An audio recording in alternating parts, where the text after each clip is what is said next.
Hello hi అండి. ఈరోజు pressure కుక్కర్లో సింపుల్గా వెజ్ బిర్యానీ చేస్తాను. వెజిటేబుల్స్ ఏం లేకుండా మామూలు బిర్యానీనే చూపిస్తాను చూడండి. ఫస్ట్ ఆయిల్ వేసుకోవాలా, ఒక 4-5 టేబుల్ స్పూన్ ఆయిల్.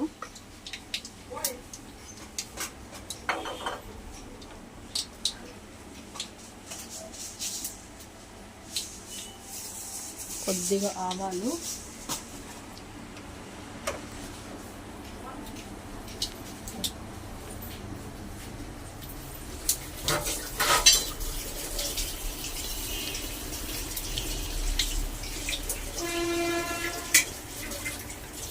చూడండి ఆవాలు వేగిపోయాయి. బిర్యానీ ఆకు, పట్ట, లవంగ,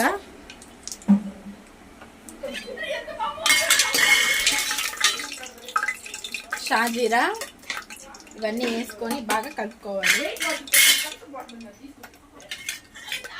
అవన్నీ వేగాక పచ్చిమిరపకాయలు, కరివేపాకు,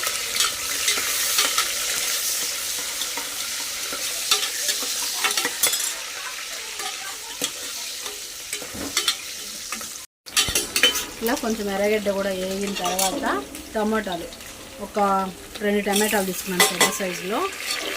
టమాటా కూడా బాగా మగ్గాల. దీంట్లోకి వచ్చేసి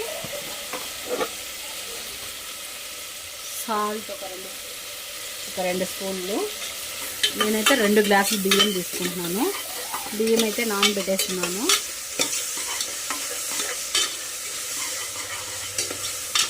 సాల్ట్ వేసామంటే ఫాస్ట్గా మగ్గిపోతుంది.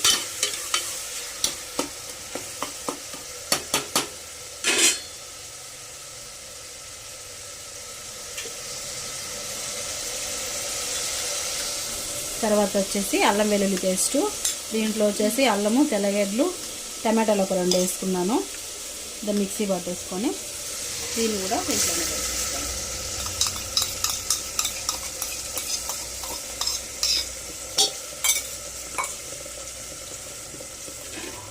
వేసాక మొత్తం ఒకసారి మిక్స్ చేసుకోవాలా. ఉప్పు అయితే ఆల్రెడీ వేసేసాను.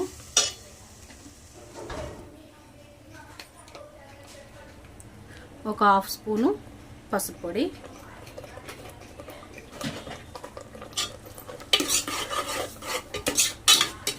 వేసాక ఇది మొత్తం బాగా మగ్గనిస్తాము. ఈ మసాలా అంతా కూడా బాగా వేగాల.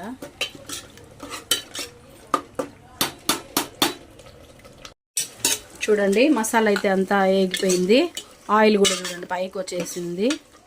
ఇప్పుడు దీంట్లోకి వచ్చేసి మనం పచ్చిమిరపకాయలు వేసుకున్నాం కాబట్టి 1.5 స్పూను కారం చాలు, సరిపోతుంది. పచ్చిమిరపకాయలు వేసుకున్నాం కాబట్టి.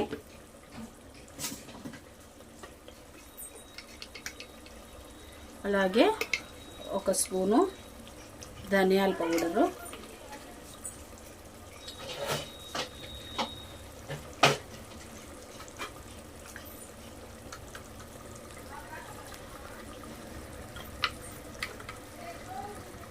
అలాగే 1 స్పూన్ వచ్చేసి ఇది బిర్యానీ మసాలా.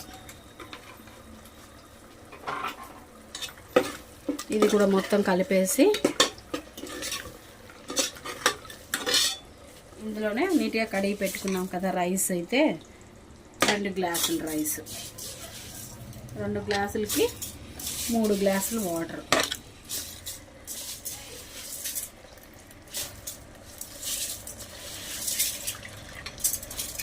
రైస్ వేసాక ఒకసారి మొత్తం కలిపేసి వాటర్ వేసేసుకుందాము.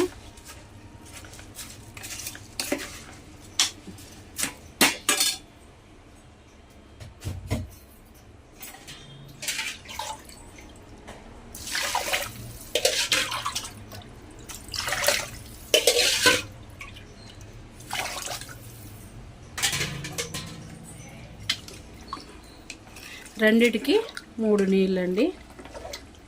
మొత్తం కలిపేసి ఒకసారి ఉప్పు అన్నీ చూసుకునేసి మూత పెట్టేసి విజిల్ పెట్టేస్తాం. కరెక్ట్గా ఒక 3 విజిల్స్. మరీ హై ఫ్లేమ్లో కాకుండా కొంచెం మీడియంగా పెట్టుకున్నారంటే రైస్ కూడా బాగా ఉడికిపోతుంది.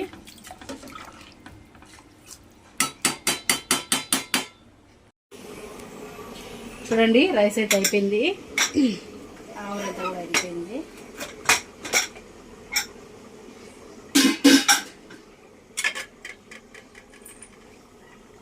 చూడండి ఎంత బాగా వచ్చిందో.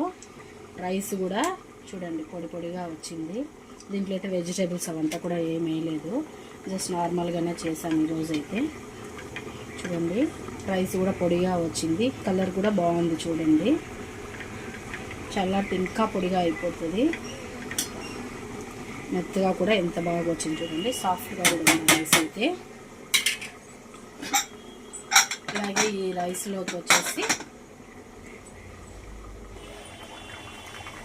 ఉల్లగడ్డ కూర చేశాను ఈ రైస్లోకి. ఇది ఈరోజు అయితే మా ఇంట్లో ఉల్లగడ్డ కూర అండ్ పెరుగు రైతా చాలా టేస్టీగా ఉంటుంది. మంగళవారం కాబట్టి మేము నాన్ వెజ్ తినము, అందుకే ఇప్పుడైతే రైస్ అయిపోయింది కాబట్టి లాస్ట్ కొంచెం కొత్తిమీర కరివేపాకు, ఈ హీట్కి అదంతా కూడా బాగా కలిసిపోతుంది. ఒక 2 నిమిషాలు మూత పెట్టేసామనుకోండి, ఇదంతా కూడా బాగుంటుంది. అంతా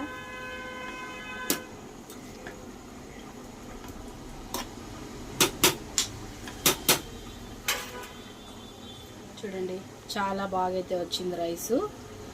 అందరికీ నచ్చితే లైక్ చేయండి, షేర్ చేయండి, కామెంట్ చేయండి. అలాగే మన ఛానల్ని సబ్స్క్రైబ్ కూడా చేసుకోండి. ఒకసారి ఇలా చేసి ట్రై చేసి చూడండి, చాలా బాగుంటుంది. ఎప్పుడైనా మనకు కూరలు అలాంటివి చేయలేకపోతే ఫాస్ట్గా ఇదైతే చేసుకొని ఒత్తిదే కూడా తినొచ్చు, బాగుంటుంది. బట్ ఎందుకు కూర కావాలంటే చేసుకోవచ్చు, లేదంటే పెరుగు ఓన్లీ ఈ రైస్ అయితే సూపర్ ఉంటుంది, తినేయచ్చు, బాగుంటుంది. ఒకసారి ట్రై చేయండి. బాయ్ అండి.